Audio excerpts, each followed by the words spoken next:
नाशिकमधील काँग्रेस पदाधिकारी शरद पवारांच्या भेटीसाठी वसंतदादा शुगर इन्स्टिट्यूटमध्ये दाखल झालेले आहेत। आपण पाहू शकतो काँग्रेसच्या माजी नगरसेविका हेमलता पाटील आणि इतर सगळे पदाधिकारी पवारांच्या भेटीसाठी आलेले आहेत। नेमकं काय कारण आहे ते जाणून घेऊयात।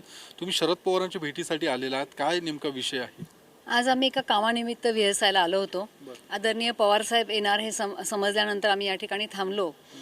शरद पवार साहेबांच्या कानावरती म्हणजे कालचा जो विषय घडला, संपूर्ण महाराष्ट्राची अस्मिता दुखवली गेली। महाराजांचा पुतळा ज्या पद्धतीने जमीनदोस्त झाला आणि सर्वसामान्य माणूस अतिशय दुखावला गेलेला आहे। एक काँग्रेस पक्षाची भूमिका आणि साहेबांकडून आम्हाला एक पुढे सूचना किंवा गायडन्स घ्यायचा होता की कशा पद्धतीने आपण याच्यावरती रिॲक्ट झालं पाहिजे।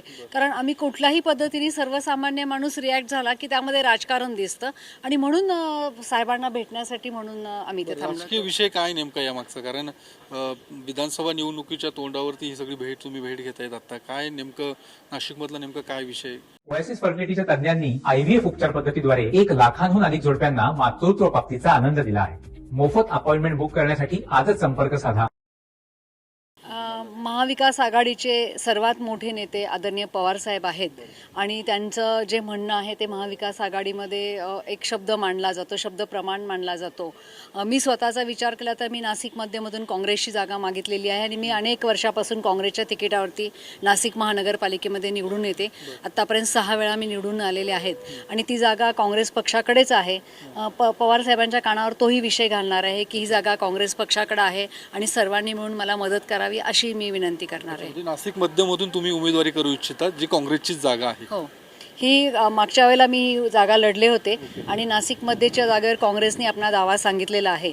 आता महाविकास आघाडीच्या जागा वाटपमध्ये जो काही निर्णय होईल, परंतु ही जागा काँग्रेसकडे असली पाहिजे आणि आपण सर्वांनी मला मदत केली पाहिजे अशी ही भूमिका मी मांडणार आहे। तर हेमलता पाटील स्वतः नाशिकमध्ये विधानसभा मतदारसंघातून इच्छुक आहेत आणि त्या संदर्भातच चर्चा करण्यासाठी मी शरद पवारांकडे आल्याचं सुद्धा हेमलता पाटील यांचं म्हणणं आहे आणि महाविकास आघाडीने मला मदत करावी असं आवाहन सुद्धा त्यांच्याकडून केलं जात आहे।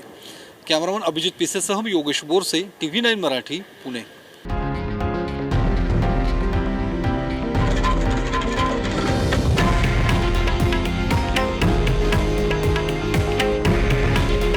हे आहे देशातील नंबर 1 न्यूज नेटवर्क आणि आपण पाहत आहात TV9 मराठी।